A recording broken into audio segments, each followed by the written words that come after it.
A major development in a story we've been following closely for 2 years. Another former member of a Philippines-based church has been granted refugee status in Canada.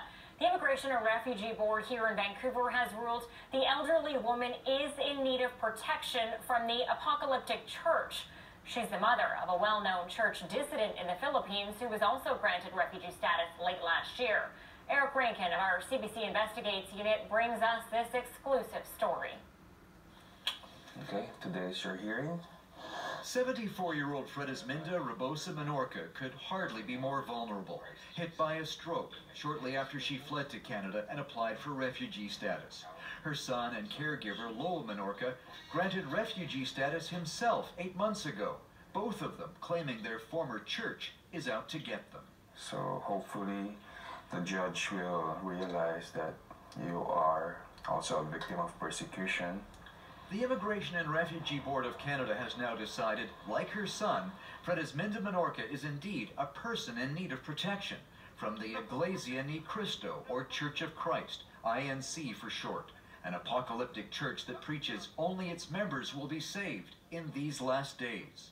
The Immigration Board ruling, the INC has the motivation and the capacity to harm Fredisminda Menorca as a way of controlling or punishing her son. Menorca grabbed headlines in the Philippines when, as an unordained minister of the INC, he turned dissident after a change in church leadership. After he alleged corruption, he claims church members tried to kill him. He sought and received refugee status here, now followed by his mother. I'm just so happy and relieved that my mom will finally be safe here in Canada.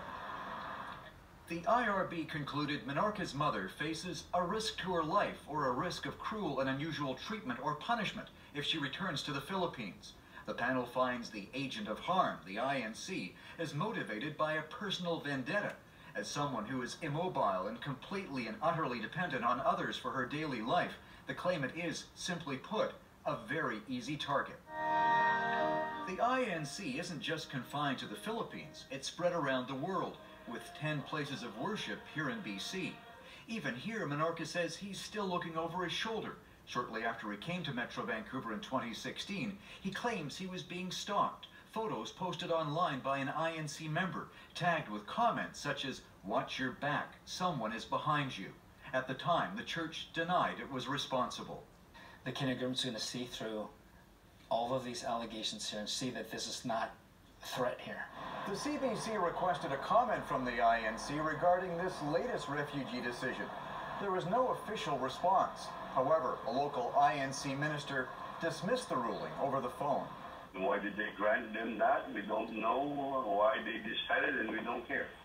Menorca hopes his mother's successful refugee application is another step towards getting other INC dissidents to safety, including his wife and young family, currently hiding out in Asia. I'm just thankful I'm here. I'm thankful that my mother is here. And I know that other people will find safe haven and safe refuge here. Eric Rankin, CBC News, Vancouver. And in